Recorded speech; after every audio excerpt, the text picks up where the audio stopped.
제가 교재 15쪽을 읽겠습니다. 7장은 간음에 대해서 경고합니다. 특히 어리석은 젊은이가 음녀의 유혹에 미혹되어 생명을 잃어버리게 될 것을 경고합니다.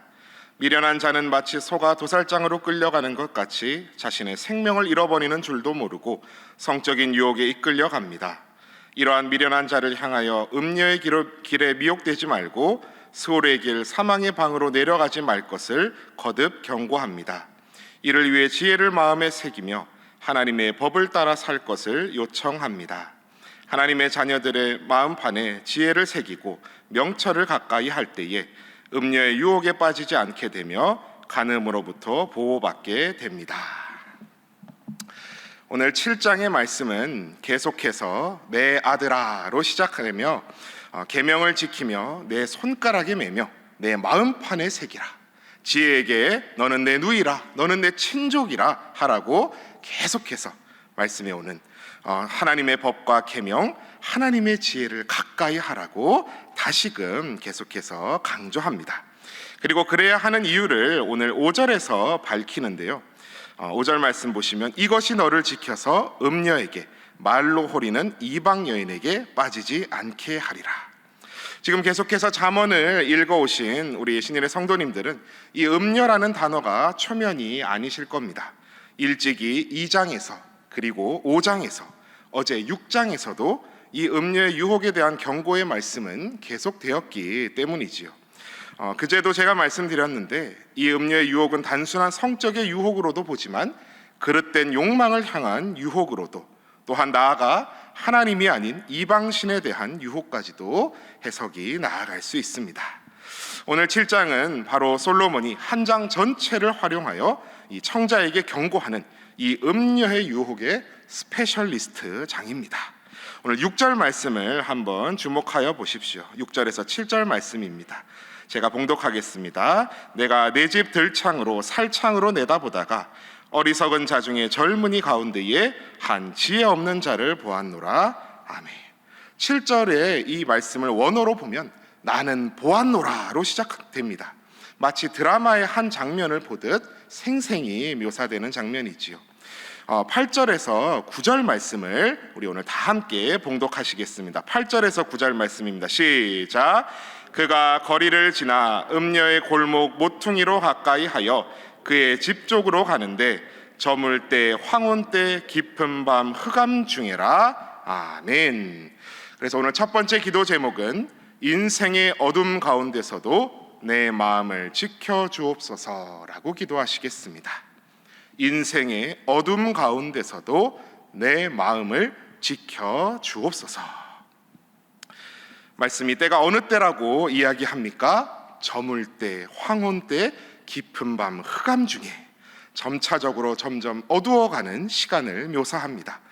어둠은, 밤은 그 자체로 나쁜 것은 결코 아닙니다. 하나님께서는 우리가 낮에 일하고 밤에는 휴식을 취할 수 있도록 나 자신을 돌아보며 정비할 수 있도록 밤을 허락하셨습니다. 그런데 이 밤은 또 어떤 시간입니까? 어둠이 나를 가려주는 것만 같은, 이성이 지배하지 않는 것 같은 시간대입니다.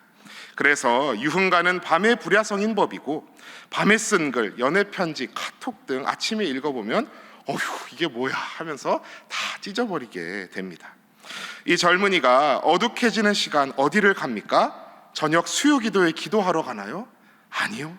거리를 지나 음녀의 골목 모퉁이로 가까이 하여 그의 집 쪽으로 갔다. 큰 길을 벗어나서, 정도를 벗어나서 나 유혹해 주세요 상태로 좁은 골목 속 음녀의 집으로 이미 그의 마음은 나아간 겁니다. 사랑하는 신일의 성도 여러분, 우리 인생 가운데도 공허감에 사로잡혀 혹 악한 유혹에 내 발이 사로잡힐 때가 있으십니까? 언제입니까?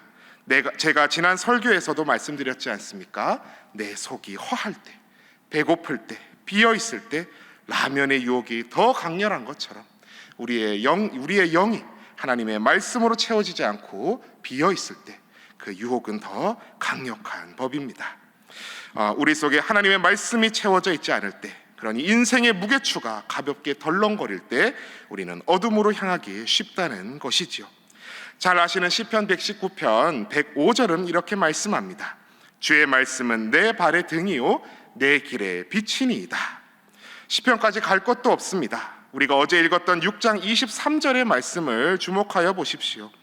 대저 명령은 등불이요 법은 빛이요 훈계의 책망은 곧 생명의 길이라.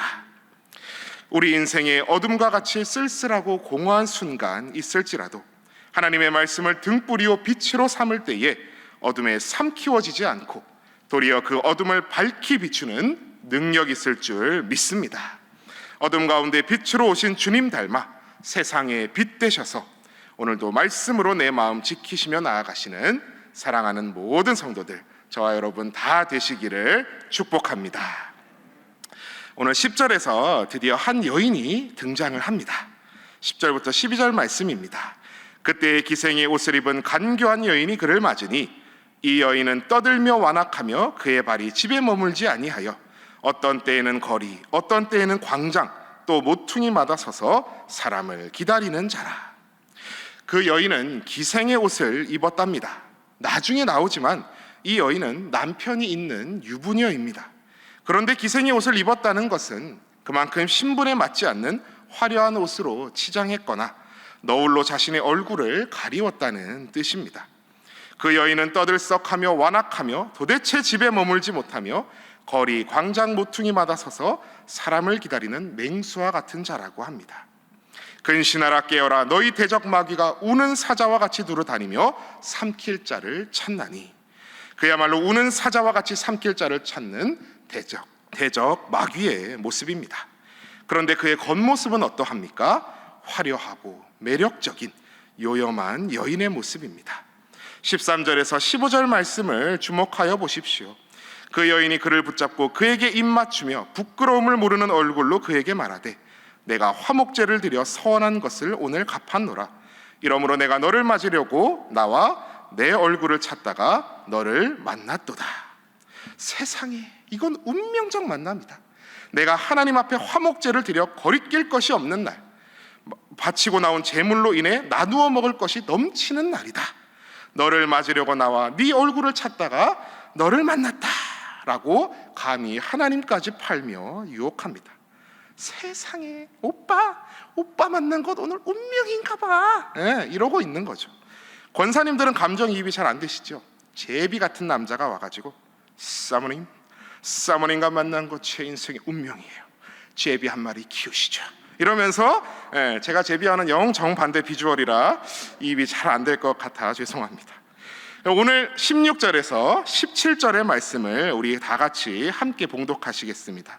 16절에서 17절 말씀입니다. 시작. 내 침상에는 요와 애굽의 문이 있는 이불을 폈고 모략과 침향과 계피를 뿌렸노라. 아멘. 그래서 오늘 두 번째 기도 제목은 유혹은 달콤함으로 위장함을 항상 경계하게 하소서라고 기도하시겠습니다.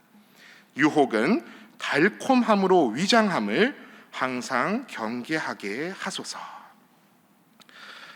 잘 아시다시피 언제나 그릇된 욕망은 달콤함으로 위장합니다. 야, 이거 한탕 하면 큰 돈 벌 수 있겠구나. 이거 하면 즐거움과 쾌락의 끝을 볼 수 있겠구나. 일견 달콤해 보이는 그 이면을 잠언 말씀은 무엇이라 이야기합니까? 사망이요 쑥같이 쓰고 두 날 가진 칼같이 날카롭다 하지 않았습니까? 제가 어릴 때 이런 전래동화, 오싹한 이야기 그런 거 많이 들어본 것 같습니다. 한 젊은 나그네가 이제 옛날이죠. 거의 옛날에 과거 시험을 보러 산을 넘었습니다. 해가 저물 때인데 내일 넘어가시오. 근데 그럴 때 꼭 이제 주인공은 말을 안 듣죠. 급히 가면 넘을 수 있을 것 같네요 하고 이제 가다가 해가 지고 어둠이 내려 길을 잃었습니다. 근데 저기 웬 불빛이 보입니다. 아니, 이 산속에 사람이 민가인가? 하고 가보니 초가집이 하나 있고 웬 하얀 소복만 입은 여인이 빨래를 막 널다가 에고만이나 하고 놀랍니다. 놀라지 마시오. 지나다 길을 잃었소만. 하룻밤만 재워주실 수 있겠소? 예, 그러시지요. 이러면서 그 여인이 시장하진 않으신지요? 이러면서 상도 막 봐줍니다. 아이고 고맙습니다 하면서 이 여인과 이제 막 정분까지 나려 하는 뒤, 아하, 이 음식을 자세히 보니까 이상합니다. 자세히 보니까 세상에 사람 손가락이, 벌레가 막 덜덜 떨면서 이제 도망을 치는데, 아무리 도망치고 도망쳐도 초가집 근처고 도대체 벗어나질 못하다가 간신히 동이 트고 으악 하면서 그 자리에서 깹니다. 깨보니 세상에 어디 있습니까? 산속 파헤쳐진 무덤가에 자신이 누워있는 걸 발견하고 걸음아 날 살려라 도망가지요. 이런 이야기 옛날 한 번쯤 들어보셨지요. 오늘 말씀에 비춰볼 때 이 이야기가 참 의미심장한 것이 바로 17절, 우리가 함께 읽었던 17절 말씀 때문입니다. 17절 말씀을 다시 한번 주목해 보십시오. 모략과 침향과 계피를 뿌렸노라. 오늘 음녀는 애굽의 무늬 있는 이불, 고가의 이불을 깐 화려한 침상에 모략, 침향, 계피를 뿌려 향까지 내었다라고 유혹합니다. 여기서 모략과 침향은 방향제 역할을 하는 귀한 약품인데, 이것이 또한 어디에 쓰이는 약품인지 아십니까? 바로 장례식 무덤에 쓰이는 향품입니다. 요한복음 19장 39절에서 40절 말씀을 제가 들려드리겠습니다. 일찍이 예수께 밤에 찾아왔던 니고데모도 모략과 침향 섞은 것을 100리트라쯤 가지고 온지라. 이에 예수의 시체를 가져다가 유대인의 장례법대로 그 향품과 함께 세마포로 쌌더라. 그러니 오늘 지혜자가 무엇을 말하고 있는 것입니까? 화려하고 향기 나는 것 같은 음녀의 침상은 실상 무엇이다? 무덤과 같은 곳이다 말하고 있는 것이지요. 오늘 이 말씀을 경청하시는 우리 신일의 성도 여러분, 인간의 그릇된 욕망, 악한 사탄 마귀의 유혹의 모습은 언제나 달콤한 모습으로 위장한다라는 사실을 깨달아 하시며 단호히 죄악의 길에서 벗어나시는 저와 여러분 다 되시기를 축복합니다. 마지막으로 오늘 본문 22절에서 23절의 말씀을 함께 봉독하시겠습니다. 22절에서 23절 말씀입니다. 시작. 젊은이가 곧 그를 따랐으니 소가 도수장으로 가는 것 같고 미련한 자가 벌을 받으려고 쇠사슬에 매이러 가는 것과 같도다. 필경은 화살이 그 간을 뚫게 되리라. 새가 빨리 그물로 들어가되 그의 생명을 잃어버릴 줄을 알지 못함과 같으니라. 아멘. 그래서 마지막 세 번째 기도 제목은 죄악의 길의 필경은 사망의 길임을 기억하게 하소서라고 기도하시겠습니다. 죄악의 길의 필경은 사망의 길임을 기억하게 하소서. 오늘 함께 읽었던 23절 말씀, 필경은 화살이 그 간을 뚫게 되리라. 제가 B형 간염 보균자라 평소 간이 안 좋아서 그런지 이 말씀이 화살과 같이 박혀듭니다. 소가 도수장으로 끌려가는 것, 미련한 자가 쇠사슬에 매이러 가는 것, 새가 빨리 그물로 들어가는 것, 다 무엇입니까? 생명을 잃어버리는 사망으로, 멸망으로 향하는 길입니다. 아니 뭐 그렇다고 이 어리석은 젊은이가 뭐 그렇게 화를 당하겠나? 그냥 좋은 게 좋은 거라고 밤을 즐기다 끝나지 않았을까? 아니요, 그것은 오산입니다.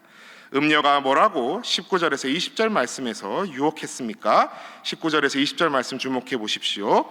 남편은 집을 떠나 먼 길을 갔는데 은주머니를 가졌은즉 보름날에나 집에 돌아오리라 하여. 보름, 달이 꽉 차는 날이 되면 이제 돌아온다는 거죠. 근데 만약 남편이 일이 생겨 집에 빨리 돌아온다면요, 뭐여 이 년놈들이? 하고 시작되면 바로 사랑과 전쟁 드라마 펼쳐지는 겁니다. 앞선 잠언 6장 31절부터 한번 보십시오. 잠언 6장 31절 말씀입니다. 들키면 7배를 갚아야 하리니 심지어 자기 집에 있는 것을 다 내주게 되리라.